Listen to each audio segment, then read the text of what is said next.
Well, Dragon Folk, it seems that Magic the Gathering is now changing up its pro season by changing it to only one single format for the future.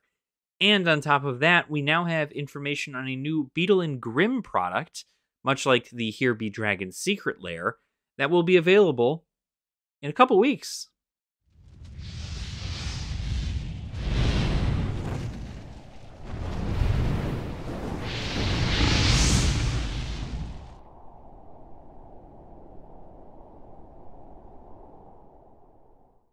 Welcome on in, Dragon Folk. I hope you're all having a fantastic day. I know I am.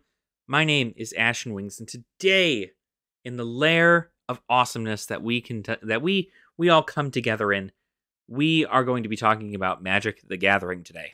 So, with Magic, there were a couple updates that just happened. Obviously, Phyrexia All Will Be One is coming right in on the hot tails of the Dominaria Remastered, which honestly seems to already be something that nobody is talking about, which is very concerning for somebody who might be watching the market.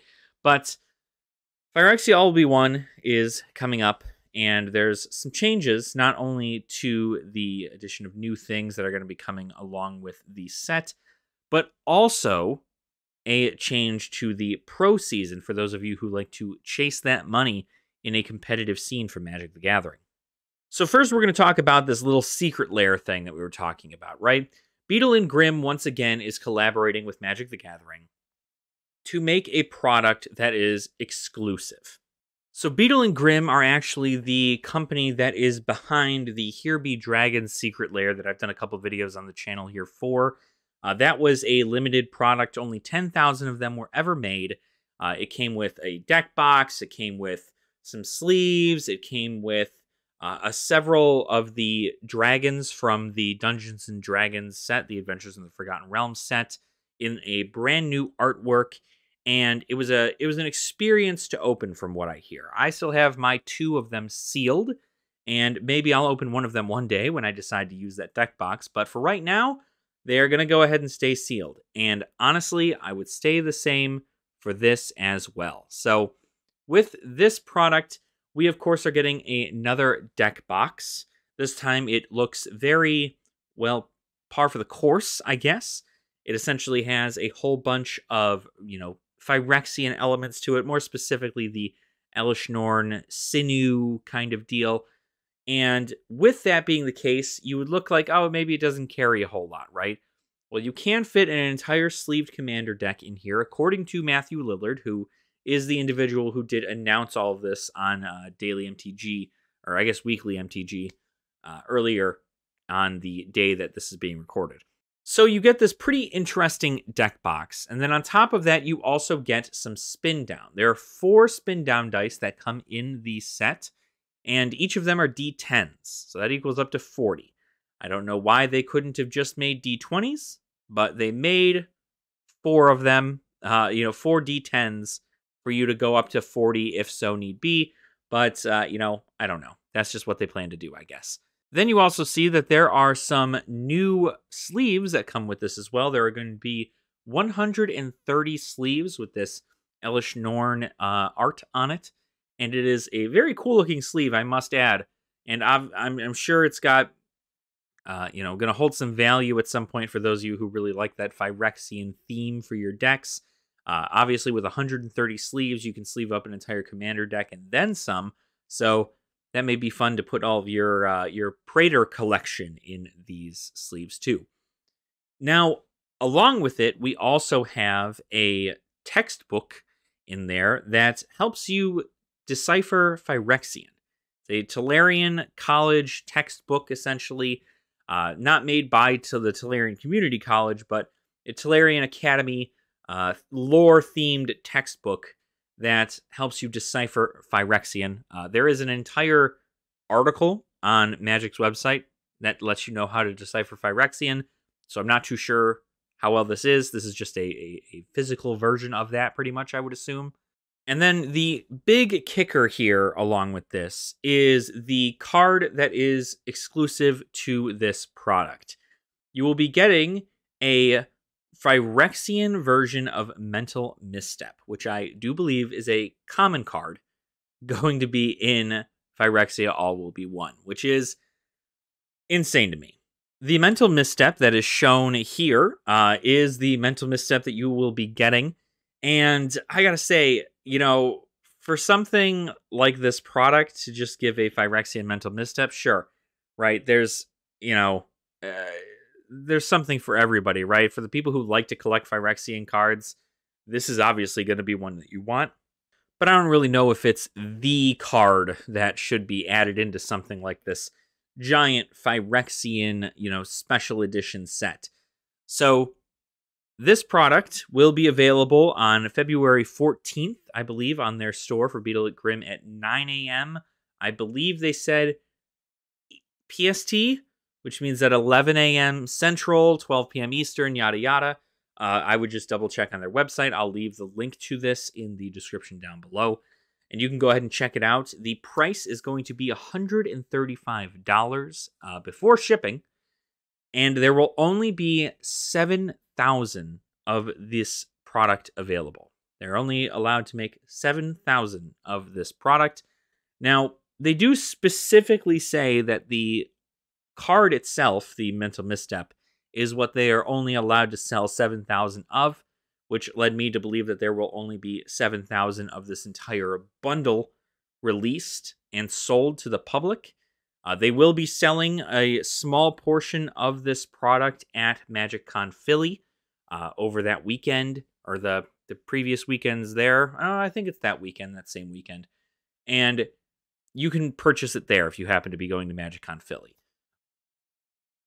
$135 plus for a deck box and some sleeves, 4 dice, and a Phyrexian dictionary and translator, and a Phyrexian mental misstep. Is it worth $135? For collectors who know that there are only going to be 7,000 of that product, I would say yes. Matter of fact, it makes it all the more collectible because there are only 7,000 of them. The lower the number gets to essentially 1,000, the more rare it's going to be to find in the future. Collectors are probably going to swoop this up a lot like they're swooping up the Here Be Dragon's Secret Lair when that came out. So I do expect a lot of that happening. Granted, I'm not too sure how many people are going to, because this is obviously after the entire aftermath of the Magic 30 and, all that stuff. But I believe that collectors of Magic the Gathering who still persist to this day are in fact going to be collecting this product because, well, 7,000 of them ever made, you already got yourself a gold mine there. They do also have these sick hoodies over there too. I'm not sponsored by Beadle and Grimm right now, but they do have some pretty sick hoodies. I may pick up one of those myself, but the hoodies are pretty cool. I suggest if you're going to get anything from this sale going on right now, the hoodies are a good pickup too. Now on to the other news of the pro scene for Magic the Gathering. So obviously everybody had seen the World Championship and had seen that all the RCQs, everything to get there. You were playing Standard, you were playing Pioneer. More importantly, in there, you were playing Explorer and Standard on Arena at the World Championships. But there's been some changes that have gone on for the RCQ event. And RCQs have essentially been in the hands of LGS for a long time. The LGS were essentially able to choose a format in a way to allow people to get in at the rate they are. You have to figure out what percentage of your player base is playing things like Modern, over which is playing Standard, over which is playing Pioneer. And that's how one would usually determine what your event format is for an RCQ. Well, Wizards of the Coast and Play Magic actually just released a tweet recently talking about none other than the single format edition of the RCQs going forward into 2023. The only format that people will be able to play to get into a RCQ, or a regional championship qualifier, will be Pioneer. There will no longer be any Modern RCQs, Pauper RCQs, Standard RCQs. There won't be any of those. You're only allowed to play Pioneer in order for you to get into an RCQ event. Now, I think that that's fine and great because that allows people to focus on a format that they really, maybe they enjoy it, or if they don't enjoy it, it at least gives them time to focus on one format and one format only when it comes time to start training for these events, right? Not to mention that with all the standard releases that are coming out recently, that's going to add to the card pool for Pioneer very quickly. And by the time you start doing RCQs again, it is going to be the card pool is going to be very large. And all the new stuff coming in from new standard sets are going to help build onto that, make it a better format overall, kind of change it up as time goes on.